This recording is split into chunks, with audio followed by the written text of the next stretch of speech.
ஹரி ஓம். உண்மையை சொல்லி நான் ஆரம்பிக்கிறேன், பொய் சொல்ல மாட்டேன்.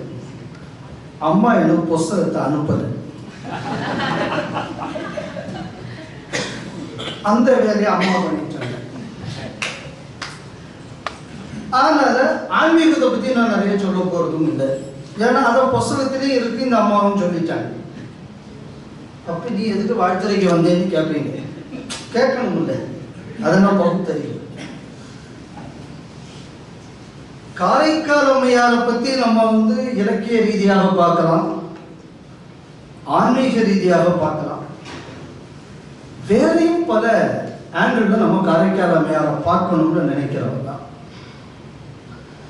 முதல்ல நம்ம செங்குட்டுவன் ஐயா முதல்ல ஒரு வருத்தத்தோடு ஆரம்பிச்சார். ஒரு வருத்தத்தோடு, அது என்ன, ஒரு சின்ன கஷ்டத்தோட, அந்தம்மா என்னடான்னா பேருவத்தை வாங்கிக்கிட்டு தலைகீழ நடந்துச்சு, அந்த மலைக்கு மேல போச்சு. நான் இந்த மலைக்கு கீழே உட்காந்துக்கிட்டு பேசுறதுக்கு எனக்கு என்ன தகுதி இருக்குன்னு அப்படி கேட்டார். சரிதானே? நீங்க பேசலாம்னு நான் சொல்லல, காரைக்கால் அம்மையார் சொல்லியிருக்காரு. காரைக்கால் அம்மையாருக்குள்ள ஒரு பாட்டுல என்ன சொல்லுவாங்க அந்த அம்மா, மீனாட்சி அம்மாவுக்கு சேர்த்து சொல்றேன், ரொம்ப செருக்கோடு நீங்க இருக்கணும் அப்படின்னு காரைக்கால் அம்மையார் சொல்லியிருக்காங்க. நான் சொல்றேன், அந்த அம்மா என்ன சொல்லிச்சுன்னா, தினசரி நான் சிவ பூஜனை செய்து வரும் சிவனடியார்களை எல்லாம் தொழக்கூடிய காரணத்தினாலும் தொடர்ந்து இதையே நான் வழக்கப்படுத்திக் கொண்டிருப்பதனால் சிவபெருமான் என்ற சிவ தொண்டன் என்ற செருக்கினால் நான் இருக்கிறேன் அந்த அம்மா சொல்லிச்சு. அப்போ கிரீன் கார்டு கொடுத்துட்டாங்க. இப்ப எல்லாரும் பார்த்தா தேவை, கைலாசுக்கு சிவபெருமான் கூப்பிட்டா கூட போக மாட்டாங்க, கிரீன் கார்டு கொடுத்தா போயிடுறாங்க நம்ம நாட்டில். அதனால உங்களுக்கு அந்த பிரச்சனை இல்லை. அந்த அம்மாவை எழுதிட்டாங்க, அதனால சிவத்தொண்டை செய்து விட்டார்கள். அதனால அந்த அம்மாவும் செருக்கோடு இருக்கலாம்.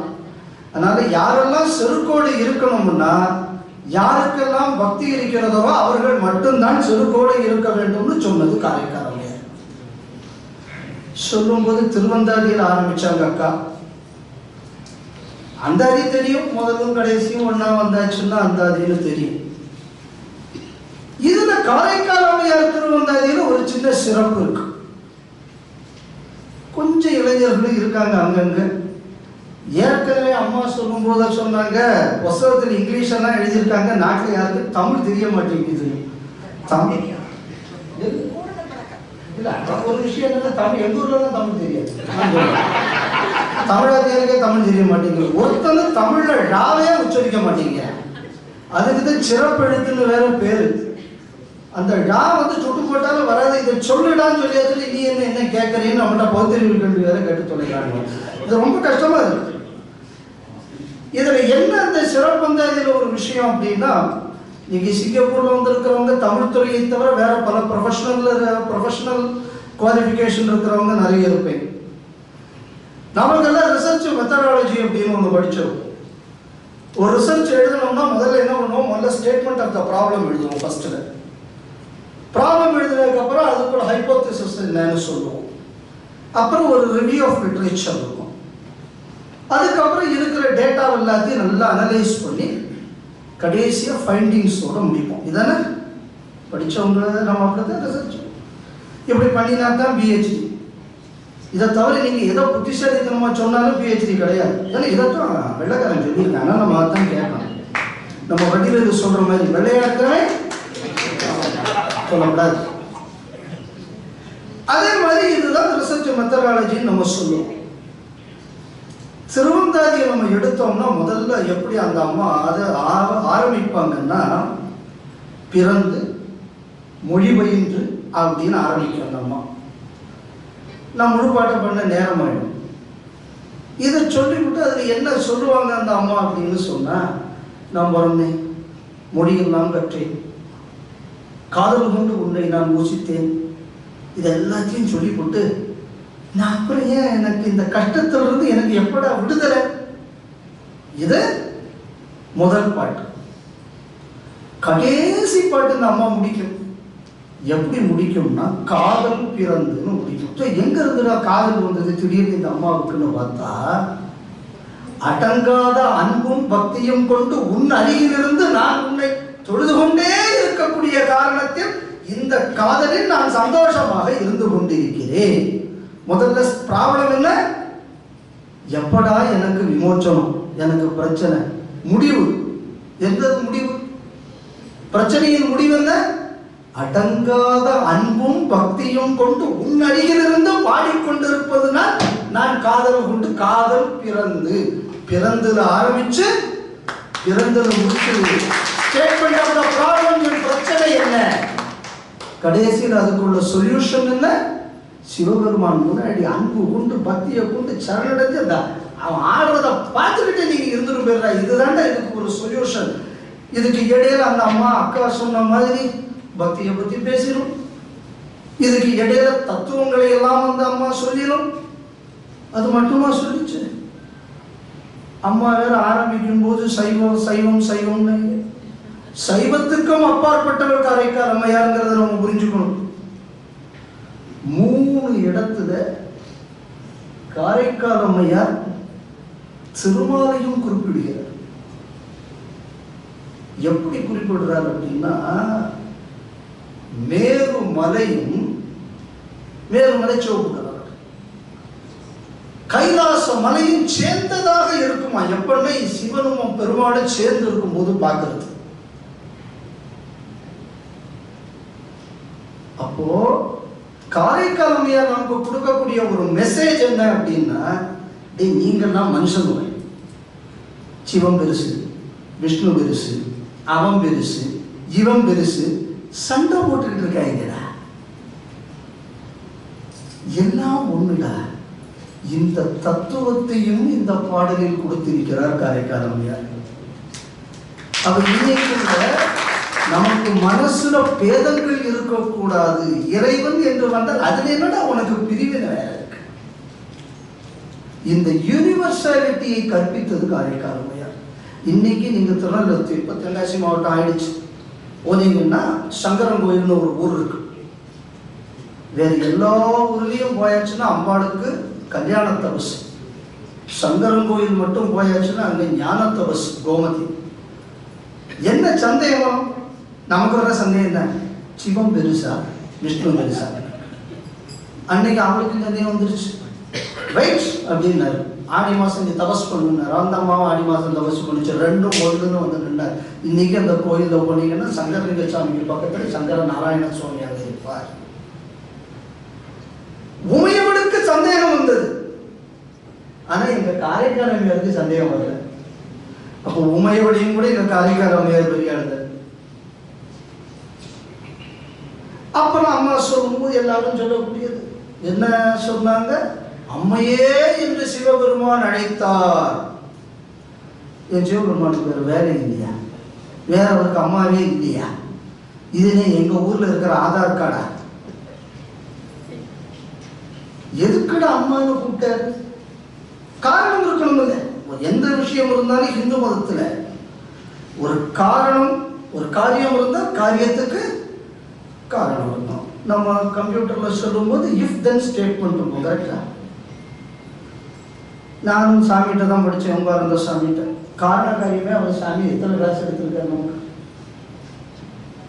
அப்ப சிவபெருமான் சேக்கிழார் பெருமான் சொல்ற, எதுக்குடா அம்மையேன்னு கூப்பிட்டேன்னு, உலகம் உய்ய ஒரு மொழி உரைத்தார். நீ காரைக்கால் அம்மையாரை அம்மை என்று கூப்பிட்டாச்சுன்னா ஒரு உலகமே உருப்படும். அதுக்காக வேண்டித்தான் நீ அம்மையே என்று சிவனை அழைத்தார். சொன்னது நான் இல்லை, சொன்னது சேக்கிழார் பெருமான். சரி, உலகம் உய்யத்தான் அழைத்தார். அப்ப அதோட பர்பஸ் உலகத்தில் இருக்கிற நம்மளாம் நல்லா இருக்கணுங்கிறதுக்காக வேண்டி சிவபெருமான் போட்ட பிச்சையா? அதுவும் கிடையாது. அதுக்கு 1 வரி முன்னாடி, 2 வரி முன்னாடி அங்கிருந்து அப்படியே அந்த பேயுருவம் கொண்டு, ஏன்னா நமக்கு எல்லாரும் பேயுருவம்னு சொல்றதுனால நானும் அதையே வார்த்தையை பயன்படுத்துறேன். வர்றாங்க அந்த அம்மா இங்கிருந்து பார்வதி தேவி வாங்குறாங்க. என்னடா இந்த ஒரு உருவம் வித்தியாசமா வருது, நம்ம ராமநாராயண ரேஞ்சில் சினிமாவில் வர்ற மாதிரி ஒரு ஐட்டம் வருது. இப்போ அப்படித்தானே நமக்கு தெரியணும். ஏன்னா இப்ப ராமன் யாரு அப்படின்னு தெரிஞ்சா அந்த கார்ட்டூன்ல நீல கலர்ல வர்ற ஃபிகர் தானே சார் அப்படிங்கிறான். அதனால இப்ப நம்ம இப்ப ராமநாராயணன் லெவல்ல தான் நம்ம பேச வேண்டியிருக்கு. ஏன்னா ஏற்கனவே ஐயா சொல்லிட்டாரு, மொழி காலங்காலத்துக்கு மாறுது, அதனால மாற்றணும்னு. அதே மாதிரி நம்ம இப்ப சிவனி நம்ம இந்த லெவலுக்கு கொண்டு வந்துட்டோம். அப்ப வந்த உடனே நம்ம கேட்குது ஏதோ ஒரு வருது வித்தியாசமா அப்படின்னு. அதுக்கு இறைவன் அம்மையார்ட்ட சொல்றாங்க, இரண்டாவது முறைதான் நம்ம சொல்லக்கூடியது. அம்மான்னு கூப்பிட்டது வந்து இரண்டாவது முறை. அதுக்கு முன்னாடியே ஒரு இடத்துல என்ன சொல்றாங்க அப்படின்னா, வரும் இவள் நம்மை பேணும் அம்மைகான் உமையே. வரக்கூடியவள் யார்? நம்மை பேணும் அம்மைகான் உமையே. யாரை காப்பாத்துறாங்க? சிவனையும் பார்வதியும் காப்பாற்றுறது யார்? இப்ப யாரை பேணுகிறார்கள்? காரைக்கால் அம்மையார் பேணுகிறார். அப்ப இதுல என்ன மெசேஜ் இருக்கு? அறம் காக்க அறம் நம்மை காக்கும். சம்ஸ்கிருதத்தில் இதை சொல்லும் போது தர்மோ ரக்ஷதி ரக்ஷிதக, அறம் காக்க அறம் நம்மை காக்கும். அந்த சிவனையும் உதயம் அவர்கள் பேணுவதால் நான் மீண்டும் அவர்களை பேணுகிறேன். தர்மோ ரக்ஷதி ரக்ஷிதகக்கூடிய அந்த உயர்ந்த தத்துவத்தை காரைக்கால் அம்மையார் வெளிப்படுத்தி இருக்கிறார். இது பெரிய புராணத்திலிருந்து நம்ம காரைக்கால் அம்மையாரை பற்றி புரிஞ்சுக்கணும். அப்ப காரைக்கால் அம்மையார் இதோட மட்டுமா? முதல்ல நான் சொன்ன மாதிரி பேதம் கிடையாதுங்கக்கூடியதை நமக்கு உணர்த்தி இருக்கிறது காரைக்கால் அம்மையார். இது எல்லாத்தையும் கூட அந்தாதி பாட்டு காரைக்கால் அம்மையார் எழுதுவதற்கு முன்னாடி அந்தாதி வந்ததில்லை. அந்தாதிங்கக்கூடிய முதல் அந்தாதியை எழுதியது காரைக்கால் அம்மையார். அக்கா அப்படி சொல்லும் போது இரட்டை மணி மாலையை பத்தி சொன்னாங்க. இந்த இரட்டை மணி மாலைக்கு முன்னாடி வேற இரட்டை மணி மாலையும் இருந்ததில்லை. அப்போ இலக்கிய படைப்புகளுக்கும் முன்னோடியாக இருந்தது காரைக்கால் அம்மையார். இலக்கியம், சமுதாயம், மொழி, பக்தி, எந்த ஆஸ்பெக்ட் நீங்க எடுத்தாலும் அதுல காரைக்கால் அம்மையாருக்கு ஒரு முத்திரை இருக்கிறது. அதுக்கப்புறம் ஐயாவை கூட சொல்லும் போது பேசும்போது அம்மா சொன்னாங்க, அறிவை பத்தி சொன்னீங்க. நாட்டில் பலர் பகுத்தறிவுன்னு பேசிக்கிட்டு தெரியுறாங்க. அது எனக்கு இன்னும் புரியாத ஒரு விஷயமா இருக்கும். பகுத்து பார்த்தா தானே அது அறிவு. அது பகுத்தறிவுன்னு தனியா இருக்குன்னு எனக்கு புரியுது. ஏன்னா அறிவோட தன்மையே என்ன? ஒன்னை பகுத்து பார்க்கிறது தானே அறிவு. எதை டிஸ்கிரிமினேட் நாம் பண்ணாதானே அதுக்கு அறிவுன்னு பேரு. அந்த பகுத்தறிவு எனக்கு இன்னும் புரியாத விஷயமா இருக்கு. ஏதாவது நானும் பார்க்கிறேன், ஏதாவது தமிழ் தெரிஞ்சவங்க யாராவது நமக்கு அதுக்கு விளக்கம் தருவாங்க. நானும் பல ஊர்ல கேட்டு பார்த்தேன், எந்த ஊர்லயும் இது எனக்கு தெரியுது. சயின்ஸுக்கே தெரியாத சயின்ஸ் எல்லாம் நம்மளுக்கு பேசுவாங்க. இந்த பகுத்தறிவின் பரிணாமம் என்பதை சொன்னதும் நம்ம காரைக்கால் அம்மையார். இந்த காரைக்கால் அம்மையார் 3 நிலைகளை பற்றி சொல்கிறார். என்ன 3 நிலை அப்படின்னு பார்த்தாச்சுன்னா, சாமானியன் எப்படிப்பட்டவன் அப்படின்னு நம்ம சொல்லுது. இந்த உலகத்தை எல்லாம் படைத்தது இறைவன் தான். அந்த இறைவனை ஒரு தனி கேரக்டரா பார்க்கக்கூடியவன் இவன் சாமானியன். ஆனால் இது எல்லாமே ஒன்னானதாண்டா நடந்துகிட்டு இருக்கு அப்படின்னு சரண்டர். அந்த மொத்த படைப்பையுமே இறைவன் உடையாகவே ஒருத்தன் பார்த்து செய்து கொண்டிருந்தான். அவன் பேர் பக்தன். காரைக்கால் அம்மையார் சொல்றது. 3வது சொல்றாங்க, அவருக்கு அனுபூதியான்னு நம்ம சொல்லுவோம். அதுக்கு அர்த்தம் ஜோதியாக அவனையாக நீயும் அவனும் ஜோதியாகவே இருந்து கலந்து விட்டால் நீதான் அனுபூதியான். அப்படி 3 நிலைகளை காரைக்கால் அம்மையார் சொல்றாங்க. இப்ப புத்தியை வச்சு கரெக்டா ஒவ்வொரு ஆள் என்னென்ன நிலையில் இருக்கிறார்கள் அப்படின்னு சொல்லி ஒரு ஹையஸ்ட் லெவல் ஆஃப் ஒரு சைக்காலஜிஸ்ட் அளவுக்கு பகுக்கக்கூடிய ஒரு தன்மை உள்ள ஒரு பெரிய ஒரு சைக்காலஜிஸ்ட் யாருன்னா அதுவும் நம்ம காரைக்கால் அம்மையார் தான். இதுக்கு பேர் தான் பகுத்தறிவு. அறிவை வைத்து நான் என்னை சுற்றி இருக்கக்கூடிய விஷயத்தை நான் பகுத்து பார்ப்பதுதான் பகுத்தறிவு. வேற என்னத்தை நாம சொல்ற நம்ப முடிய மாட்டேங்குது. அப்போ ஒரு சைக்காலஜிஸ்டாகவும் நம்ம காரைக்கால் பார்க்கலாம். இதுக்கு இந்த புத்தகத்துக்கு என்ன சம்பந்தம்னு கேட்கிறீங்களா? இந்த அம்மா இந்த புத்தகம் எழுதுனால தான் இந்த விஷயத்தை நான் உங்கள்கிட்ட சொல்ல வர்றேன். இந்த புத்தகத்தை வச்சாவது அதை யாராவது 10 பேர் படிச்சு என்னடா 1920 சொல்லியிருக்கு, என்னதான் இரட்டை மொழி மாதிரியில சொல்லியிருக்குன்னு நம்ம படிச்சாச்சுன்னா தான் நமக்கு ஒரு கர்வம் வர வேண்டும். காரைக்கால் அம்மையார் சொன்னதை நான் மறுபடியும் திருப்பி ஞாபகப்படுத்துறேன். எவன் ஒருவன் சிவனுக்கு பூஜனை செய்து, எவன் ஒருவன் சிவத்தொண்டர்களுக்கு தொண்டு செய்து, அப்படி செய்யக்கூடிய ஒரு நபராக நான் இருப்பதனால்தான் எனக்கு கர்வம் சொன்னது காரைக்கால் அம்மையார்.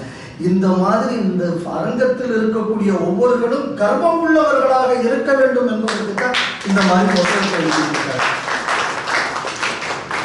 பொதுவாக எழுதிட்டு இருக்க இந்த கர்வம் என்பது நமக்கு தேவை. இதுல ஒரு எக்ஸ்ட்ரா கர்வம் கூட இருக்கு. என்ன கர்வம்? இதெல்லாம் நீங்க சந்தோஷப்படுவீங்க. இதை எழுதிய காரைக்கால் அம்மையார் ஒரு பெண். உலகத்துல வேற சமுதாயங்கள் பெண்களை ஆண்களுக்கு நிகராக கூட இல்லை, ஆண்களுக்கு இப்படி குனிஞ்சு பார்க்கக்கூடிய லெவலுக்கு வரதுக்கு முன்னாடி ஒரு மொழிக்கு வழிகாட்டியாக இருந்து இவ்வளவு பெரிய விஷயத்தை ஒரு பெண் தான் சாதித்தார் என்பது வேற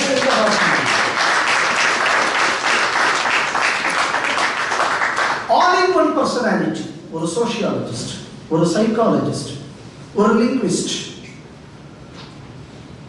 இன்னும் சொல்ல போனா ஒரு சயின்டிஸ்டும் கூட. அம்மா அதை பிடிச்சிருக்காங்களான்னு தெரியல அவங்களுக்குள்ள புத்தகத்துல. சிவபெருமான் ஆடும்போது எப்படி சிவபெருமானை உருவகப்படுத்தும் போது இந்த அம்மா சொல்றாங்க. எப்படி சொல்றாங்கன்னா, தலையில் இருக்கக்கூடிய ஒவ்வொரு சடைகள் அப்படியே பறக்கதான் சிவபெருமான் ஆடும்போது. பறக்கக்கூடிய ஒவ்வொரு இடத்தில் இருக்கக்கூடிய அந்த முடிகளை பார்க்கும்போது ஒரு மலைக்கு மேல அங்கங்க வெளிச்சம் தெரிகிறது மாதிரி இருக்கா, எல்லாம் தொங்கிக்கிட்டு இருக்கிற மாதிரி தெரியுது ஒரு காட்சி. அடுத்தது அவர் கழுத்துல ருத்ராட்ச மாலை இதெல்லாம் போட்டுக்கிட்டு இருக்காரு. கூட எலும்பாலான ஒரு மாலையும் கட்டி கொண்டு இருக்கிறார். அந்த எலும்பு கூட யாருக்குரியது? தேவர்களுக்குரிய எலும்பு கூட. இதனால தேவர்கள் எல்லாம் ஒரு விஷயத்தை புரிந்து கொண்டார்கள். நாம் தவறு செய்தால் நம்மள நாளைக்கு அழிந்து போய் விடுவோம். இதை இந்த உருவத்தில் சிவபெருமான் நமக்கு விளக்குகிறார் இப்படின்னு காரைக்கால் அம்மையார் சொல்லியிருக்காங்க. இது எல்லாத்துக்கும் வெளியில இருந்த ஸ்பேஸை பாருங்க. பார்த்தாச்சு அப்படின்னா இந்த பக்கம் உலகம், இந்த பக்கம் சுக்கிரன், இந்த பக்கம் சூரியன், அந்த பக்கம் சந்திரன், இந்த பக்கம் இந்த கிரகம், அந்த பக்கம் அந்த கேலக்சி, இந்த பக்கம் இன்னொரு கேலக்சி. இது எல்லாம் அங்க சுற்றிட்டோம். எல்லாம் அப்படியே தூங்கி கொண்டிருக்கிறது. அது ஏன் ஸ்டேபிளா இருக்குன்னு நம்ம நினைக்கிறோம். ஏன்னா இந்த பக்கத்துல இருந்து ஒரு கிராவிட்டி இந்த சைட்லயே அங்கேயே அது ஈக்குவலா இருக்கிறதுனால இட் காட் ஸ்டெபிளைஸ்ட். இதான உண்மை. அப்ப இந்த பிரபஞ்சம் எப்படி இயங்குகிறது என்பதை ஒரு அறிவியலாகவும் நமக்கு காட்டி இருக்கிறது காரைக்கால் அம்மையார். அது மட்டும் இல்லாம அமரன் என்று நீ நினைக்கலாம், ஆனால் நீ உன் வினையில் நீ ஒரு தீவினை என்றதை செய்தால் உனக்கு கேரண்டி கிடையாதுடா. அது இந்த மாலை. அதனாலதான் 2004ஆம் ஆண்டு CER இருக்குது, European nuclear research labour, Switzerland இருக்கு. அது வாசல்ல நீங்க போனீங்கன்னா ஒரு 2 அடிக்கு ஒரு நடராஜர் சிலை வச்சிருப்பாங்க. அந்த சிலையை நம்ம இந்திய அரசாங்கம் தான் அவங்களுக்கு பிரசன்ட் பண்ணாங்க. அந்த சிலையை வச்சிருக்காங்க. அந்த சிலையை ஏன் வச்சிருக்காங்க அப்படின்னா, டிஸ்ட்ரக்ஷன், அதுக்கப்புறம் மறுபடி கிரியேஷன். இந்த சைக்கிளை புரிஞ்சுக்கணும், இது எல்லாமே தெரிஞ்சுக்கணும். இது நமக்கு அறிவிக்கக்கூடிய இந்த வடிவம் தான் நடராஜர் வடிவம் என்று சொல்லி இன்னைக்கு CER வாசல்ல முழுவல் 6 அடி 6 அடி இருக்கும். அந்த சிலை 1 மீட்டர் இருக்கும். இன்னைக்கு பார்த்தோம்னா நம்ம இன்னைக்கு சுவிட்சர்லாந்துல போய் அந்த சிலையை பார்க்கலாம். அப்ப இப்படிப்பட்ட இந்த மாடர்ன் சயின்ஸுக்கு வழிகாட்டியாக நடராஜர் இருந்தார். அப்ப அது எப்படி இருந்தால் அவருக்குள்ள கோலம் என்ன, இதையும் நமக்கு கற்றுக் கொடுத்தது யாருன்னா நம்ம காரைக்கால் அம்மையார் தான். அப்ப இப்படிப்பட்ட ஒரு allrounder, all in one personality இந்த காரைக்கால் அம்மையார் ஒரு பெண் என்பது இது நம்ம எதை பெருமைப்படுத்தும். இது அடுத்தது நம்ம ஒரு சோசியாலஜிக்கல் ஆஸ்பெக்ட் பார்க்கணும். கொஞ்சம் வருஷங்களுக்கு முன்னாடி யூரோப்புற பெண்களுக்கு படிப்பு படிப்பெல்லாம் சொல்லி கொடுத்தது கிடையாது. காரைக்கால் அம்மையார் வாழ்ந்து இங்கிருந்து 1400-1500 வருஷத்துக்கு முன்னாடி ஒரு கிராமருக்கு நீங்க கான்ட்ரிபியூட் பண்ணி இவ்வளவு பெரிய சயின்ஸ், சைக்காலஜி, சோசியாலஜி இது எல்லாம் கற்றுக் கொடுத்துட்டு எதுவுமே சத்தம் போடாம இருக்காங்களே, உலகத்தில் இதையும் கூடயே ஏதாவது ஒரு சமுதாயத்துல பெண்ணுரிமையை பத்தி பேசுறதுக்கு ஆள் வேணும். இதையும் கூடயா ஒரு சமுதாயத்தில் இன்னைக்கு புதுசா என்ன நியூக்ளியர் நான் ப்ரொலிஃபரேஷன் எல்லாம் பேசுறாங்க. எங்க ஊர்ல ஒரு கிழவி ஒரு 2000 வருஷம் முன்னாடி அப்படியே தெரிஞ்சுட்டு கிடந்தது. அது ஏதோ விநாயகர் கத்திட்டு போச்சான். அந்த கிழவி போற போக்கில் சொல்லிச்சு, அணுவுக்கணுவாய் அப்பாலுக்கு அப்பாலே கிளம்பிச்சு நின்ற கருமுள்ளையை காட்டி அந்த கிழவி சொல்லிட்டு போச்சு. அணுவுக்கு அணுவாய் அப்பாலுக்கு அப்பாலே, ஆட்டமுக்குள்ள சப் ஆட்டம். எங்கேயாவது அந்த ஔவையார் பிறந்த காலத்துல இருந்து இதுவரை இந்தியாக்கான ஏதாவது ஒரு நாட்டுக்கு மேல வெடிகுண்டு போட்டாமல் யாராலும் கேட்டிருக்கோமோ வரலாறுல. இன்னைக்கு புதிய சமுதாயங்கள் நியூக்ளியர் சயின்ஸை படிச்சு 100 வருஷத்துக்குள்ள நாகாசாகி ஹிரோஷிமா விட்டோம். அப்போ அறிவியல் தெரிந்து கொள்வது பிரச்சனை இல்லை. அதை எங்கே நான் சரியாக பயன்படுத்துகிறேனா என்பதுதான் கேள்வி.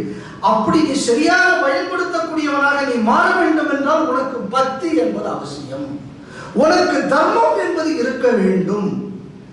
இந்த மெசேஜ் கொடுத்ததும் நம்ம தமிழ் தான் கொடுத்துருக்கேன், வேற யாரும் கொடுத்தேன் அவங்களோட தான். இந்த மட்டுமா நம்ம எல்லாரும் ஏதோ பக்தியை பற்றி சொல்லும்போது பல விதமா சொல்லுவாங்க.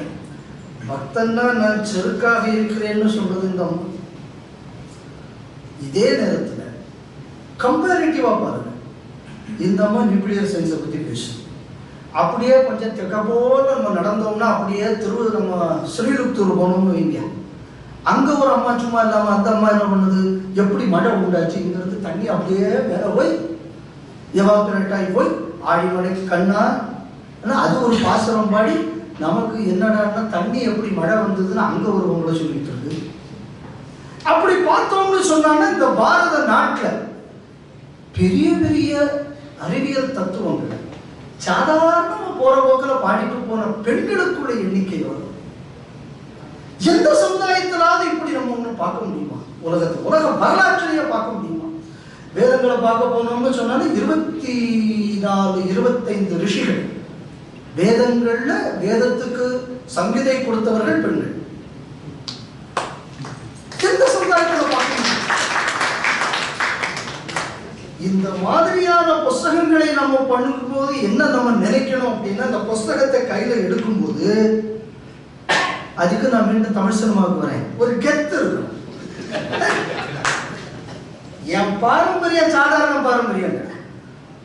எங்க ஊர்ல இருக்கக்கூடிய ஒரு சாதாரண பொங்கல் அப்படியா போன என்னடா போன ஓடி போன அவ போற போக்கில் நியூக்ளியர் சயின்ஸை சொல்லிட்டு போற, இன்னொருத்தி போற போக்கில் ஸ்பேஸ் சயின்ஸை சொல்லிட்டு போற, இன்னொருத்தி போற போக்கில் எப்படிடா பிசிக்ஸ்ல எவாபரேஷன் அண்ட் கண்டென்சேஷன் எப்படி நடக்குதுன்னு சொல்லிட்டு போற.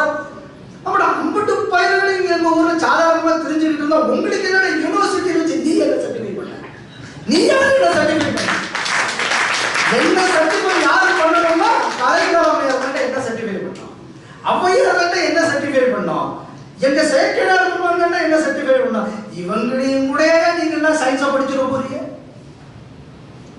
அப்ப இந்த ஒரு பெருமிதமான ஒரு சமுதாயத்துக்கு சொந்தக்காரர்கள் நான் என்ற பெருமிதம் நமக்கு வர வேண்டும். இந்த நூல்களை வாங்குறதோ படிக்கிறதோ பெருசு இல்லை, இந்த நூல்களை இந்த கண்ணோட்டத்துடன் படிக்க வேண்டும். ஏன்னா இன்னைக்கு வரக்கூடிய தலைமுறைகள்லாம் என்ன கேட்குது, இந்த அம்மா போய் பக்தியை பத்தி 4 இடத்துல பேசியாச்சுன்னா இந்த அம்மாவுக்கு வேற வேலை இல்லை, வேஸ்ட் ஆஃப் டைம். இது இப்ப இந்த புதுசா இந்த ஷார்ட்ஸ் இதெல்லாம் வந்ததுக்கு அப்புறம் அந்த பார்க்கக்கூடிய இந்த கிழமையே இவனுக்கு 30 செகண்டுக்கு மேலே இவங்களால பார்க்க முடியல. இவன் எங்கவே இப்படி தலாணி மாதிரி இவ்வளவு பெரிய ஒரு ஆள் தெய்வம் படிக்க போறாங்க. இப்படிப்பட்ட ஒரு இதுல நம்ம இதை கொண்டு போகணும்னா முதல்ல ஒரு ஹிந்துவுக்கு தேவை என்னன்னா, நான் ஹிந்து என்ற பெருமித உணர்வு இருக்க வேண்டும்.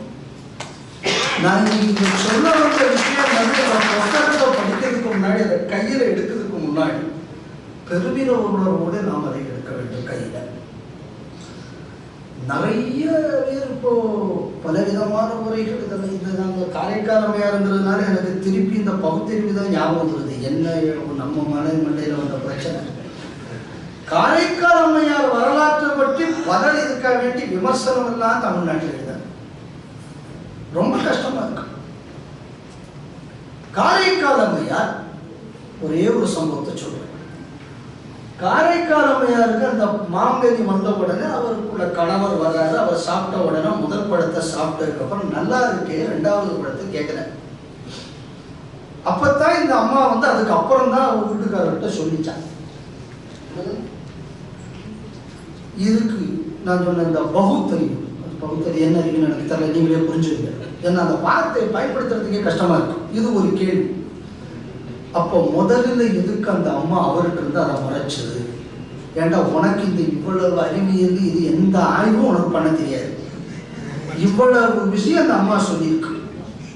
இது அம்புட்டே விட்டுருவான். ஏன்னா இதுக்கெல்லாம் புரிஞ்சுக்கிறதுக்கு வேணும். இது அம்புட்டே விட்டுறது ஒரு கேள்வி. இதை என்ன புரிஞ்சுக்கணும்னா, 1000 வருஷத்துக்கு முன்னாடி இருந்த நம்ம சேக்கிழார் இருக்கார்ல, அவருக்கு தெரியும் இந்த மாதிரி ஒரு 4 தற்கொலை பிற்காலத்தில் வரப்போகுது தெரியும் அவருக்கு.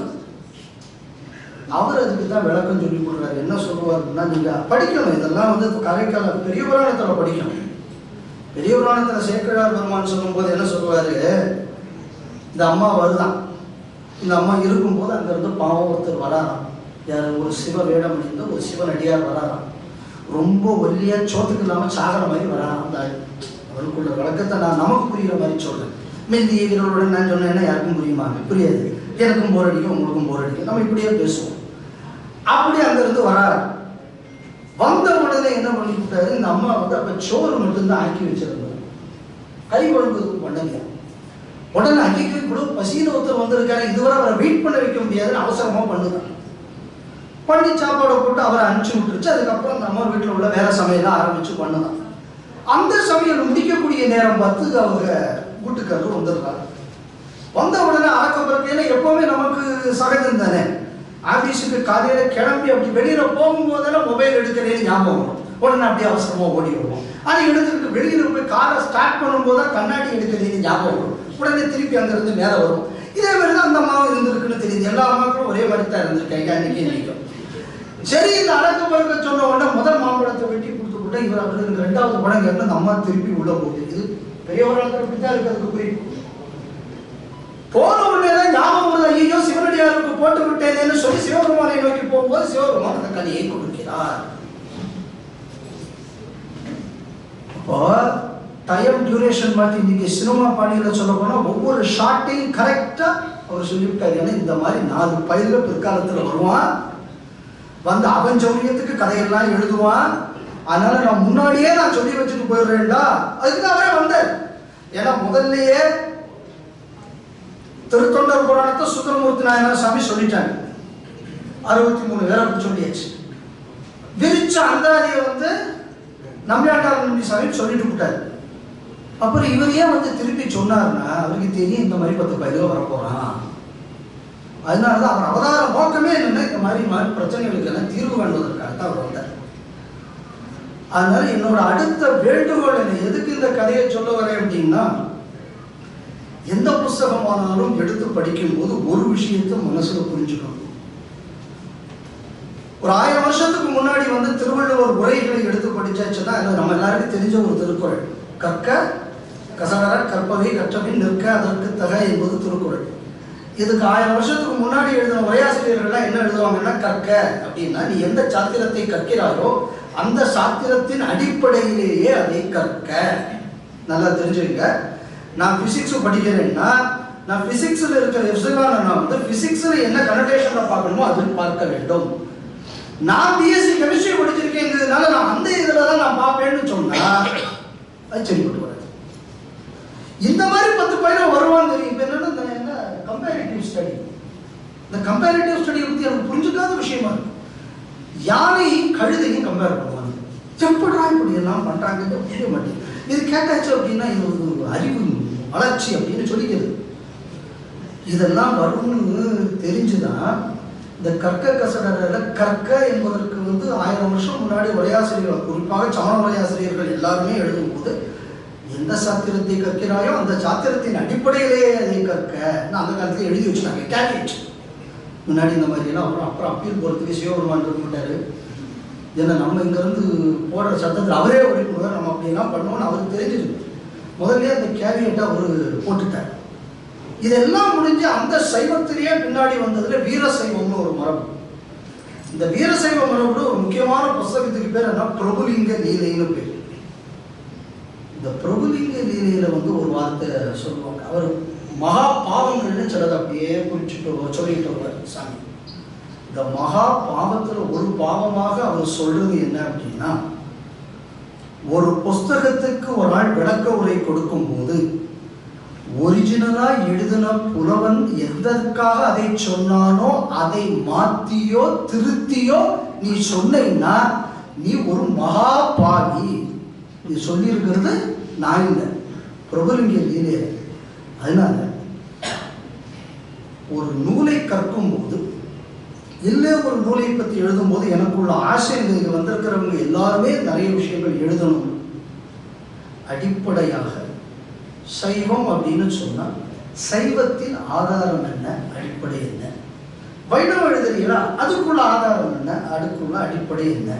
நீங்க எதை எழுதுகிறீர்களோ அந்த நோக்கம், அதன் நோக்கத்துக்கு மாறாக இந்த நாட்டில் திடீர்னு ஒருத்தர் எழுதியிருக்காரு. நம்ம ஒரு திருக்குறள் பைங்கூழ் களை கட்டியதோடு நேர். அந்த திருக்குறள் என்ன அப்படின்னு சொன்னா, கொலையில் கொடியாரை வேந்தொருத்தற்கெல்லாம் பைங்கூழ் களை கட்டியதோடு நேர். எவனெல்லாம் சமுதாயத்தில் பெரிய பாவம் பண்றானோ அவன் என்னடா பண்ணணும்? இந்த களை, உங்களுக்கு விவசாயம் தெரிஞ்சிருக்க வாய்ப்பு இல்லை. நாங்கள் களை அறுப்போம். அந்த மாதிரி களையை அறுக்கிற மாதிரி அறுத்து தூக்கி வெளியில போடுறா. பெரிய பெரிய அயோக்கிய பேர்கள்லாம் சமுதாயத்தில் வளர விடாதுன்னு வள்ளுவர் சொல்லியிருக்கார். அதுக்கு கொஞ்சம் பேர் இடையில தமிழ்நாட்டில் திருக்குறளுக்கு வரை எழுதியிருக்காரு.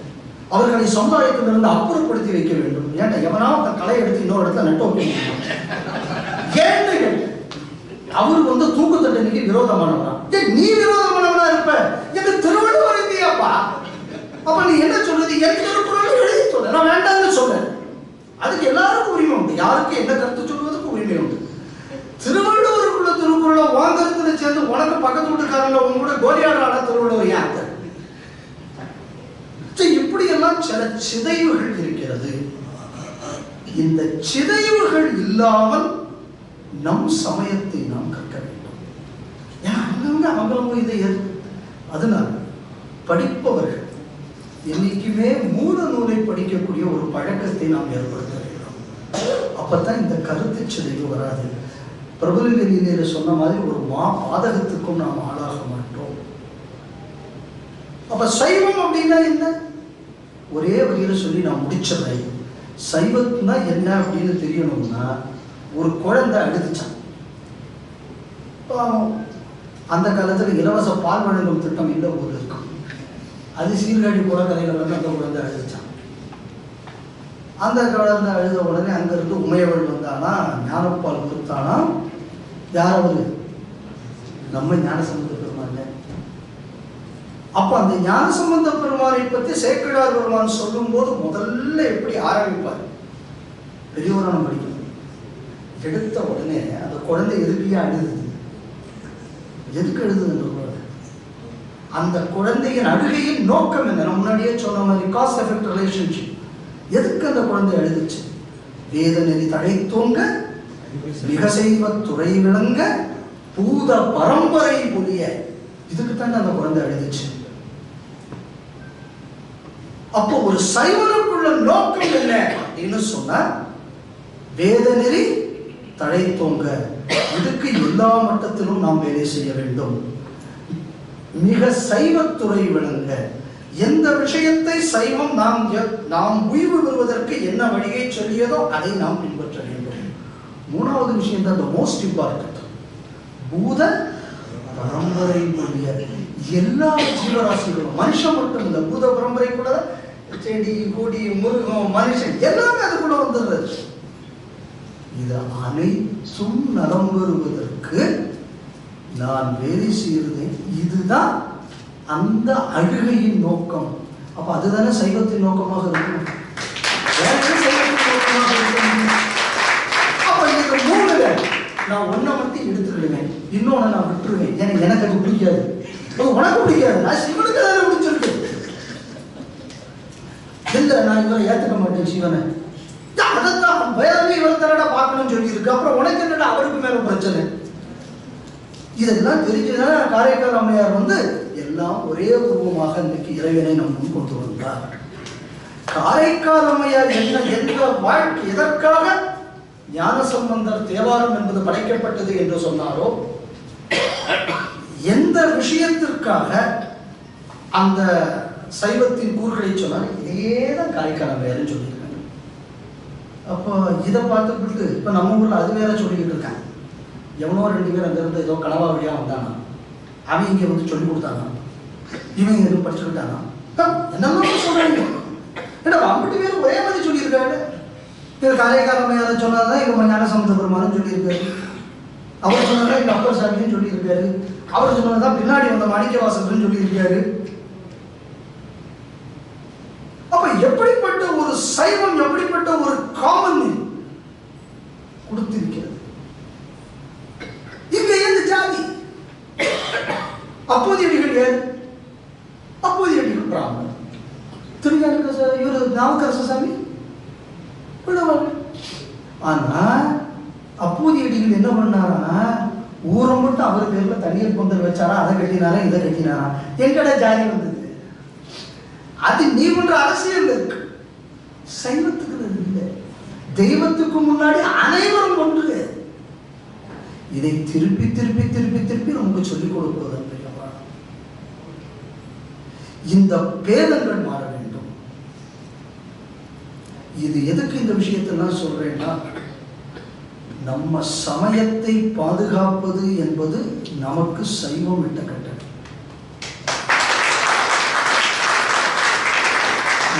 பாதுகாக்க வேணும்னு சொன்னா காரைக்கால் அம்மையார் சொன்ன விஷயங்களையும், பெரிய புராணத்தில் சேக்கிழார் பெருமான் சொன்னதையும், சைவத்தின் நோக்கம் என்ன என்று சொன்னதையும் நம்ம ஒரு எழுத்து கூட இந்த பக்கம் அந்த பக்கம் தாண்டி விடாது. அதான் திருவள்ளுவர் சொன்னது, கற்க கசட. எந்த சாத்திரத்தை கற்கிறோம் அதன் வழியில் கற்க, நிற்க அதற்கு தர. அந்த அளவுக்கு நீ நிற்கணும்.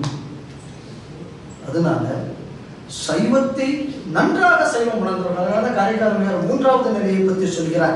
ஜோதியில் வரும்போது அங்கே நட சைவமா, இல்லை வைஷ்ணவமா, இல்லை வடக்கா, இல்லை தெற்கா, இல்லை தமிழா, இல்லை சம்ஸ்கிருதமா, இல்லை ஹிந்தியா, இல்லை இங்கிலீஷா, இல்லை மேண்டரினா கேட்டதா? ஒன்றும் கேட்கல. ஜோதியில் உனக்கு என்னடா இருக்கிறது? ஸோ இந்த மாதிரியான ஒரு ஒருமைப்பாட்டையும் பக்தியுடன் கூடிய ஒரு ஒருமைப்பாட்டையும் சொல்லியிருக்கிறாங்க. அதனால நான் எல்லாத்தையும் பேசிட்டேன். அந்த அம்மா எனக்கு புக்கு அனுப்புறதுனால என் கம்ப்ளைண்ட் அந்த அம்மாவுக்கு மேலே உங்க முன்னாடியே நான் வச்சிடுறேன். நான் படிக்கல, அதனால் படிக்காத விஷயத்தை நான் படித்தேன்னு நான் போய் சொல்ல மாட்டேன். நான் உங்க கூட படிக்கிறீங்களா, நீங்கள் எனக்கு தந்தீங்களா?